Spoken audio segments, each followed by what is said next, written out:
बिस्मिल्लाहिर्रहमानिर्रहीम। अस्सलामुअलैकुम dear students, मैं हूं प्रोफेसर अज़मत अली और आप देख रहे हैं मेरा चैनल मैथ्स फॉर यू। उम्मीद करता हूं बेटा आप सब खैरियत से हैं। आपको ऑपरेशन सर्च वन की पास्ट पेपर सीरीज़ में वेलकम।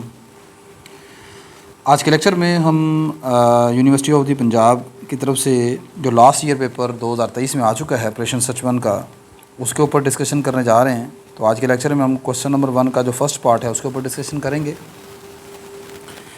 लेकिन इससे पहले मैं एक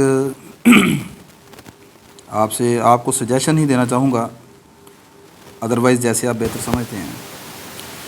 सजेशन ये है कि वो आपने कहावत सुनी है जी, नीम हकीम ख़तरा जान। तो ये बात मैं इसलिए कर रहा हूँ कि आप के पास यूट्यूब पर मुख्तलिफ़ सोर्सेज़ अवेलेबल होते हैं। आप देखते हैं जी, किसी ने पास्ट पेपर अपलोड कर दिए हैं, आपने उनको देखना शुरू कर दिया, आपने देखा, आपको जैसा भी लगा आपने उसको समझा, रटा लगा लिया। आपको लगा वीडियो की लेंथ काफ़ी छोटी है, बस यार ये ठीक है, इस बंदे ने जो किया होगा बहुत बेहतर किया होगा। देखें, प्रॉब्लम ये है कि आप स्टूडेंट हैं, शायद आपको उन चीज़ों का इल्म नहीं है। यूट्यूब पर आपको इतने सोर्सेज ऐसे मिल जाएंगे जो कि जिनका ताल्लुक़ वो प्रोफेशनल टीचर नहीं है या जिनका ताल्लुक़ सब्जेक्ट के साथ नहीं है बस जस्ट व्यूज़ के लिए एक वीडियो अपलोड की और आपने उस वीडियो को देखा कि वीडियो की लेंथ छोटी है, बस वहाँ से आपने मटेरियल उठाया और उसको याद कर लिया। अब फाइनली क्या हुआ, आपने वही मटेरियल, वही जो सॉल्यूशन है, आपने पेपर में एज़ इट इज़ लिख दिया और बाद में पता लगा जी कि यार वो तो गलत था। तो कहने का मकसद ये है कि आप देखा करें कि क्या यार ये जो बंदा है, क्या वो वाकई प्रोफेशनल टीचर है, क्या वो सब्जेक्ट को समझता है। इन चीज़ों को परखने के बाद फिर आप जो है उसके दिए हुए मटेरियल को आप उसको समझें, उसको करें। बजाय ये कि मैंने देखा है कि चैनल्स के ऊपर मुख्तलिफ़ स्टूडेंट्स बैठे हैं, अभी वो उनकी अपनी एजुकेशन चल रही है, या ऐसा बंदा जिसका ताल्लुक़ ही नहीं है मैथमेटिक्स के सब्जेक्ट के साथ, उसने जस्ट ये एक टॉपिक वगैरह जैसे ऑपरेशन सर्च वन है, अब ये कंप्यूटर वाले जो स्टूडेंट हैं वो भी पढ़ते हैं, तो उन्होंने पढ़ाना शुरू कर दिया। तो ये इस चीज़ को तो आप भी समझ सकते हैं कि यार एक जो सब्जेक्ट स्पेशलिस्ट बंदा है जिसका काम ही यही है, अब उसके पढ़ाने में और एक जस्ट जिसने अपने किसी एक आधे सेमेस्टर में, 2 सेमेस्टर में ये ऑपरेशन सर्च वन पढ़ी है, ठीक है, तो अब उन दोनों की टीचिंग में कितना फ़र्क होगा ये आप समझ सकते हैं इस चीज़ को। और मैं उन लोगों से भी ये गुजारिश करूँगा कि आप जिनका ये प्रोफेशनल नहीं है वो कम से कम इस चीज़ को, गलत चीज़ ना बच्चों को पहुँचाया करें, ठीक है, जिससे बच्चों का नुकसान हो। तो खैर मेरा ये मैसेज है, बाकी आप बेहतर समझते हैं। क्वेश्चन नंबर 1 है जी आपका, इसमें ये लीनियर प्रोग्रामिंग प्रॉब्लम का क्वेश्चन है। कहते हैं जी, जॉब को produces 2 product of on 2 machines. Job को एक कोई कंपनी है जो कि 2 प्रोडक्ट तैयार करती है अपनी 2 मशीनों के ऊपर। A unit of product 1 require 2 hours on machine 1। Product 1 का एक यूनिट तैयार करने के लिए अगर वो मशीन 1 के ऊपर तैयार होता है तो 2 घंटे दरकार हैं मशीन 1 को, एंड 1 आवर ऑन मशीन 2। जबकि अगर वही एक यूनिट तैयार किया जाए प्रोडक्ट 1 का मशीन 2 के ऊपर तो सिर्फ 1 घंटा चाहिए। For product 2 a unit requires 1 hour on machine 1 and 3 hour on machine 2। जबकि अगर प्रोडक्ट 2 का एक यूनिट तैयार करवाना हो मशीन 1 से तो सिर्फ 1 घंटा चाहिए, जबकि वही काम मशीन 2 जो है वो 3 घंटे में करेगी। The revenue per unit of product 1 and 2 are ₹30 and ₹20। Product 1 और प्रोडक्ट 2 के एक यूनिट का जो रेवेन्यू है वो ₹30 और 20 है, यानी कि प्रोडक्ट 1 का ₹30 का रेवेन्यू मिलता है और प्रोडक्ट 2 तैयार होगा अगर एक यूनिट तो ₹20 मिलेंगे आपको। The total daily proceeding time available for each machine is 8 hour. जबकि दोनों मशीनों के लिए जो ज़्यादा से ज़्यादा टाइम आप ले सकते हैं उनसे, वो सिर्फ 8 आवर का है। Find number of units of both products that maximize the profit on daily basis. आपने बताना ये है कि अगर आप मैक्सिमम प्रॉफिट चाहते हैं डेली बेसिस के ऊपर तो आप कितने यूनिट्स तैयार करेंगे। अब सबसे पहले इस पूरी इन्फॉर्मेशन को मैं आपकी आसानी के लिए, ये नीचे एक टेबल है उसमें समराइज़ कर रहा हूँ। अब ये देखें, ये जो चीज़ें हैं सारी मैंने कंपोज की हैं, लिखी हैं सारी, ये ऐसे नहीं है, ये मुकम्मल पूरा टाइम लगता है इन चीज़ों को करने के लिए। फिर मैं देखता हूँ कि क्या यार कहीं से कोई गलती तो नहीं हो गई है, ठीक है। फिर उसको मैं जो है अपने जो सॉफ्टवेयर हैं, ठीक है, मैथमेटिक्स के सॉफ्टवेयर होते हैं, मैं उससे प्रॉपर्ली चेक करता हूँ, ठीक है, क्या आंसर उससे वही निकलता है। ऐसा नहीं है कि बस जस्ट जो है वो आपने देखा कि जी किसी ने अपलोड कर दिया बस उधर, ये चीज़ें ऐसे नहीं हैं, ठीक है। अल्हम्दुलिल्लाह मैं ख़ुद प्रोफेसर हूँ, मैथमेटिक्स का टीचर हूँ, तो मुझे इन चीज़ों का जो है आइडिया है, ठीक है, कि बच्चों तक वो इन्फॉर्मेशन पहुँचाई जाए जो उनके लिए हेल्पफुल हो। अच्छा, क्योंकि इसमें सिर्फ ये चीज़ नहीं है कि आप सिर्फ मैथमेटिक्स के स्टूडेंट नहीं हैं, ठीक है, कि मैं ये सोच के नहीं बना रहा कि यार आपने सिर्फ एग्ज़ाम में ये क्वेश्चन करना है बस ख़त्म हो गई बात। मैं असल में ये सोचता हूँ कि आपने कल को एज ख़ुद इस प्रोफेशन में आना है, आपने ख़ुद एक टीचर बनना है, तो आप को ये तमाम चीज़ें, आपके तमाम कंसेप्ट जो हैं बड़े अच्छे तरीके से क्लियर होने चाहिए। अच्छा, अब ये तमाम की तमाम इन्फॉर्मेशन को मैंने इस टेबल में समराइज़ कर दिया इस तरह। एक तरफ ऊपर मशीन लिखनी, दूसरी तरफ प्रोडक्ट्स लिख दिए। प्रोडक्ट 1, प्रोडक्ट 2, ये ऊपर मशीन्स आ गई, M1 M2 ये रेवेन्यू आ गया। प्रोडक्ट 1 मशीन 1 के लिए 2 घंटे ले लेता है। प्रोडक्ट 1 अगर मशीन 2 से तैयार किया जाए उसका 1 यूनिट तो 1 घंटे ले लेता था, यही लिखा हुआ उसने ऊपर। प्रोडक्ट 2 अगर तैयार करवाते हैं मशीन 1 से तो 1 घंटा, और प्रोडक्ट 2 अगर मशीन 2 से तैयार करवाते हैं तो 3 घंटे। प्रोडक्ट 1 के लिए जो रेवेन्यू है 30 रुपये पर यूनिट है, और प्रोडक्ट 2 के लिए 20 रुपीज़ पर यूनिट है। टाइम मशीन 1 के लिए ज़्यादा से ज़्यादा 8 घंटे है, और इसी तरह टाइम मशीन 2 के लिए 8 घंटे है। तो ये सारी इन्फॉर्मेशन को मुख्तसर से करके मैंने इस टेबल में लिख दिया। अगली चीज़ उसने कही थी कि आप कितने यूनिट तैयार करवाएं। नेक्स्ट हम सपोज़ कर लेते हैं बेटा, मैं X यूनिट जो है प्रोडक्ट 1 के तैयार कर रहा हूँ और Y यूनिट प्रोडक्ट 2 के तैयार कर रहा हूँ। Then according to given condition our objective function is. अब हमने जो लीनियर प्रोग्रामिंग प्रॉब्लम बनाएंगे, लीनियर प्रोग्रामिंग मॉडल जो हमारा बनेगा, कैसे बनेगा, हमारा ऑब्जेक्टिव फंक्शन कैसे बना है, आपने किसको मैक्सिमाइज़ करना है, अपने रेवेन्यू को, प्रॉफिट को। तो रेवेन्यू यहाँ पर लिखा हुआ है। अब फ़र्ज़ करें कि आपने प्रोडक्ट 1 के X यूनिट तैयार किए हैं, 1 यूनिट पर अगर आपको 30 रुपये मिलते हैं तो X यूनिट पर कितने मिलेंगे, 30X। अगर प्रोडक्ट 2 के 1 यूनिट पर 20 रुपये हैं तो आपने इसके Y यूनिट तैयार किए तो इसके कितने मिल जाएंगे, 20Y। दोनों टोटल कितने बन जाएंगे, ये आ जाएगा 30X + 20Y। ये आपका ऑब्जेक्टिव फंक्शन आ गया। नेक्स्ट, अब आपने कॉन्स्टेंट्स बनाने हैं, और अब कॉन्स्टेंट्स किस हवाले से बनेंगे, आपका ज़ाहिर सी बात है एक कंडीशन रेवेन्यू की होगी, वो मुकम्मल होगी। अब दूसरी कंडीशन इधर टाइम के हवाले से है। आपने प्रोडक्ट 1 के तैयार किए X यूनिट्स, और प्रोडक्ट 2 के तैयार किए Y यूनिट्स। अब X यूनिट 1 यूनिट पर 2 रुपये लगते हैं, तो X यूनिट पर कितने लगेंगे, कितने 2 रुपये लगते हैं, सॉरी 2 रुपये कह रहा हूँ, ये 2 घंटे लगते हैं। तो X यूनिट तैयार करने पर हो गए 2X आवर्स। इसी तरह ही अगर प्रोडक्ट 2 के Y यूनिट तैयार किए हैं मशीन 1 से, तो 1 यूनिट तैयार करने पर 1 घंटा लगता है, तो Y यूनिट पर कितने हो गए, Y। तो इसका मतलब ये है कि आपके पास मशीन 1 के लिए जो टोटल टाइम आपने निकाला है वो बनेगा 2X + Y। अब ये जो टाइम है ज़्यादा से ज़्यादा 8 घंटे हो सकता है, 8 घंटे से ज़्यादा नहीं हो सकता। इसका मतलब या तो 8 घंटे है एग्जैक्टली, या फिर इससे कम हो सकता है, <8। ठीक है।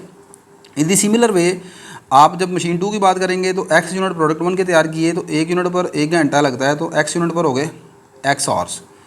और जो प्रोडक्ट 2 के Y यूनिट तैयार किए हैं, इसका 1 यूनिट पर 3 घंटे लगते हैं, तो Y यूनिट पर कितने हो गए, 3Y। तो X + 3Y आ गया। अब ये भी टाइम ज़्यादा से ज़्यादा 8 घंटे के लिए ही है, तो ये भी <8 आ जाएगा।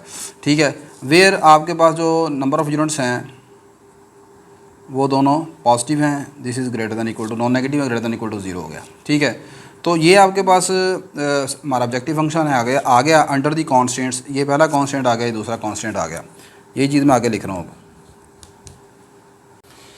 ये हमारे कॉन्स्टेंट आगे मैं बेटा इसका जो सोल्यूशन है वो ग्राफिकल तरीके से इसको हम सॉल्व कर लेते हैं। We find graphical solution of given linear programming problem. अब आप जानते हैं ये चीज़ें आप सेकेंड ईयर से इंटर से आप पढ़ते आ रहे हैं। सबसे पहले हम ये 1 और 2 की एसोसिएटेड इक्वेशन बनाएंगे, जिन्हें बाउंड्री लाइंस भी बोलते हैं। तो इनकी एसोसिएटेड इक्वेशन बना ली, और दूसरा ये होता है कि आप जानते हैं इनके ग्राफ ड्रा करने के लिए आप इनके एक्स इंटरसेप्ट और वाई इंटरसेप्ट निकालते हैं। तो एक तरीकाकार, तो चलिए पहले एसोसिएटेड इक्वेशन बनाते हैं इसकी। 2x + y = 8 आ गया, और इसकी एसोसिएटेड इक्वेशन आ गई x + 3y = 8। अच्छा, आगे मैं बता रहा था कि अब आपने एक्स और वाई इंटरसेप्ट निकालने हैं, तो उसके लिए आप ये करते थे कि आप एक्स को 0 पुट करते हैं, वाई निकाल लेते हैं, फिर वाई को 0 पुट करते हैं, एक्स निकाल लेते हैं। एक तो वो टेक्निक है। सेकंड टेक्निक ये भी इस्तेमाल कर सकते हैं। देखें, आप 2 इंटरसेप्ट फॉर्म आपने पढ़ी हुई है। आपके पास 2 इंटरसेप्ट फॉर्म होती है किसी लाइन की, स्ट्रेट लाइन की, x/a + y/b = 1। a यहाँ पर x इंटरसेप्ट है, b यहाँ पर y इंटरसेप्ट है। तो ये कैसे बनेगा? राइट साइड को 8 पर डिवाइड कर दें, यानी यहाँ पर 1 बनाना है आपने। तो दोनों तरफ 8 से डिवाइड करवा दिया, ये आ गया x/4, कैंसिल होने के बाद ये आ गया y/8 = 1। इसी तरह इसको भी 8 पर डिवाइड किया है, ये x/8 आ गया, और यहाँ पर डिवाइड किया है तो ये आ गया 3y/8। अब वो जो 3y/8 बनेगा उसको हम ऐसे लिख सकते हैं y/8/3 = 1। तो अब आप ऊपर वाली लाइन का जो x इंटरसेप्ट है वो 4 है और y इंटरसेप्ट 8 है, यानी कि ये x एक्सिस को 4 यूनिट पर कट करेगी और y एक्सिस को 8 पर। इसी तरह नीचे वाली लाइन का जो x इंटरसेप्ट है वो 8 है और y इंटरसेप्ट 8/3 है। ठीक है, अब इसका जो ग्राफ है वो आपके सामने है। अब ये जो ग्राफ है, ये देखें, मैंने ये प्रॉपरली पूरे एक अपना सॉफ्टवेयर से बनाया है, ठीक है, ताकि किसी किस्म की गलती ना रहे। अब ये आपके पास जो लाइन है, जो कि यहाँ पर एक एक जो मैंने बॉक्स छोड़ा है वो 2 यूनिट को रिप्रेजेंट कर रहा है, 0 2 4। इसका मतलब ये आपका है एक्स इंटरसेप्ट, डैट इज़ 4 0। ठीक है, और दूसरा यहाँ पर ये जो पॉइंट है ये आपका है x0 y8। ठीक है, तो अब ये x0 y8 और x4 y0 ये किस में था? 4 और x इंटरसेप्ट 4 और y इंटरसेप्ट 8 ये ऊपर लाइन में है, यानी 2x + y = 8 का ग्राफ है ये। यानी ये जो आपकी लाइन है, this line is the graph of 2x + y = 8। ठीक होगी बात ये। अच्छा, इसी तरह फिर ये दूसरी लाइन जो है, ये फिर ग्राफ हो जाएगा आपके पास x + 3y = 8 का। ठीक है, अच्छा, अब अगली बात ये है कि यहाँ पर ये जो लाइन है ये आपके पास काट रही है इसको, y को किस पॉइंट पर काट रही है? ये लिखा हुआ है y इंटरसेप्ट है 8/3। ठीक है, तो ये आपके पास है y इंटरसेप्ट 0 8/3, और यहाँ पर ये जो पॉइंट है ये है आपका x8 y0। अच्छा, अब अगली प्रॉब्लम ये होती है कि आप जानते हैं इसका ग्राफ ड्रा करने के लिए हम क्या किया करते थे? टेक टेस्ट पॉइंट, हम टेस्ट पॉइंट लेते थे, और यूजुअली हम 0 0 को as a test point consider करते हैं। Take 0 0 as a test point and we check which inequality is towards the origin.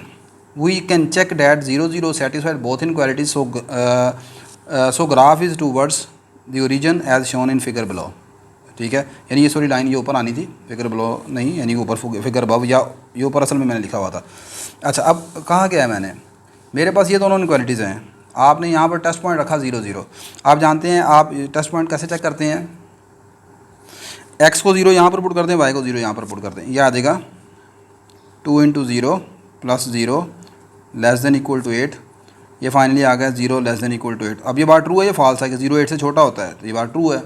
इसी तरह जब आप यहाँ पुट करेंगे x0 y0 तो ये भी 0 <= आ जाएगा 8 से, ये भी बात ट्रू हो जाएगी। इसका मतलब दोनों इनक्वालिटी का जो ग्राफ है वो ओरिजिन की तरफ टूवर्ड्स ओरिजिन है। अब जब टूवर्ड्स ओरिजिन है इसका ग्राफ, तो अब आपने देखना ये है कि इन दोनों में कॉमन कौन सा हिस्सा बनता है। देखें जी, ऊपर वाली जो इनक्वालिटी है उसका ग्राफ ओरिजिन की तरफ आएगा तो ये सारा नीचे ये वाला पोर्शन आ जाएगा। ठीक है, और इसी तरह जब इस इनक्वालिटी की हम बात करेंगे, इसका ग्राफ भी ओरिजिन की तरफ टूवर्ड्स ओरिजिन है तो इसका ग्राफ भी आएगा नीचे की तरफ। अब इन दोनों इनक्वालिटीज़ में जो कॉमन ग्राफ बनेगा, आपको पता है वो कौन सा बनता है? ये सारा हिस्सा, this is the common graph.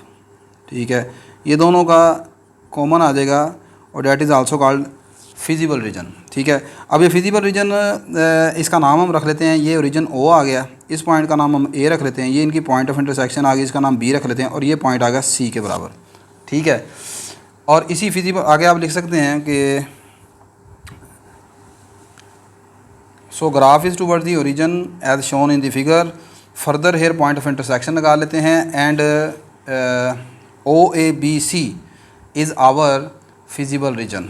सही है, अब इन्हीं और यही जो OABC हैं ये आप कहलाते हैं, आप जानते हैं इन्हें कहते हैं कॉर्नर पॉइंट। और इन कॉर्नर पॉइंट के ऊपर अब आपने तलाश करना है कि किस कॉर्नर पॉइंट के ऊपर आपके पास फंक्शन की वैल्यू सबसे मैक्सिमम है, ठीक है कि नहीं।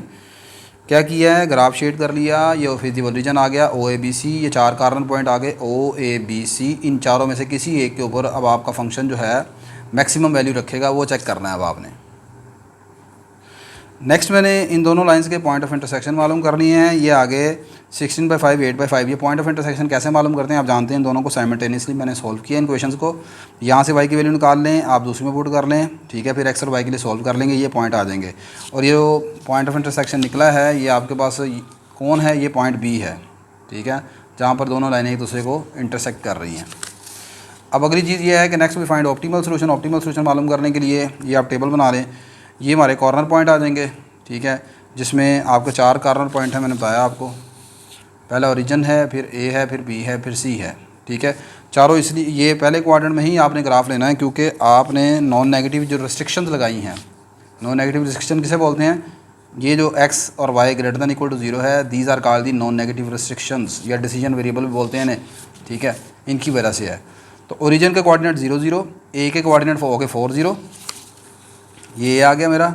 आगे B के कोऑर्डिनेट चाहिए, तो B इनके पॉइंट ऑफ इंटरसेक्शन में है, और C के कोऑर्डिनेट कितने हैं, C है 0 8/3। ये कहाँ से निकला C 0 8/3, ये देखें, ये है y इंटरसेप्ट 8/3 इस लाइन का, ठीक है ना, जो नीचे ये वाली लाइन जा रही है आपकी। आप इनके ऊपर इन लाइंस के नाम भी लिख दें, जैसे ये 2x + y = 8 है, और ये खैर मैंने लिख दिया x + 3y = 8। अच्छा जी, अब आप इन पॉइंट्स को अपने इस ऑब्जेक्टिव फंक्शन में पुट करते जाएं। पहले में पुट किया z की वैल्यू 0 आ गई, दूसरे में पुट किया आंसर 120 आ गया, तीसरे में पुट किया आंसर 128 आ गया, चौथे में पुट किया आंसर आ गया 160/3, ठीक है। 160/3 को करेंगे तो ये आपके पास 3 5 15 5 50 पॉइंट समथिंग आ जाएगा, ठीक है ना। अच्छा, एज आवर ऑब्जेक्टिव फंक्शन है द मैक्सिमम वैल्यू z = 128। अब आप इन चारों में सबसे मैक्सिमम वैल्यू देखें, क्योंकि हमने अपने रेवेन्यू को, अपने प्रॉफिट को मैक्सिमाइज़ करना है, ठीक है। तो सबसे मैक्सिमम वैल्यू 128 है, तो ये हमारी किस पॉइंट पर है, इस पॉइंट पर है, ठीक है। तो this shows our optimal solution. अब ऑप्टिमल सोल्यूशन क्या होगा, सो वी मेक 16/5 को अगर आप डिवाइड करें तो 3 पॉइंट समथिंग आएगा। अब चूँकि जो यूनिट तैयार कर रहे हैं वो यूनिट जो है वो आप पॉइंट में तो तैयार नहीं करेंगे ना, ठीक है, तो इसको आप ऐसे लिख सकते हैं, so we make 16/5 approximately 3 units of product 1 and 8/5 1.6 को लिख सकते हैं approximately 2 unit of product 2 for maximum profit, ठीक है। तो ये आपके पास क्वेश्चन जनाब ख़त्म हो गया। इस तरीके से आप इसको कंप्लीट कर सकते हैं। आई होप ये वीडियो आपके लिए हेल्पफुल होगी। इंशाल्लाह नेक्स्ट लेक्चर में हम क्वेश्चन नंबर 1 का सेकंड पार्ट जो है उसको डिस्कस करेंगे। तब तक के लिए मुझे इजाज़त दीजिए। अल्लाह हाफिज़।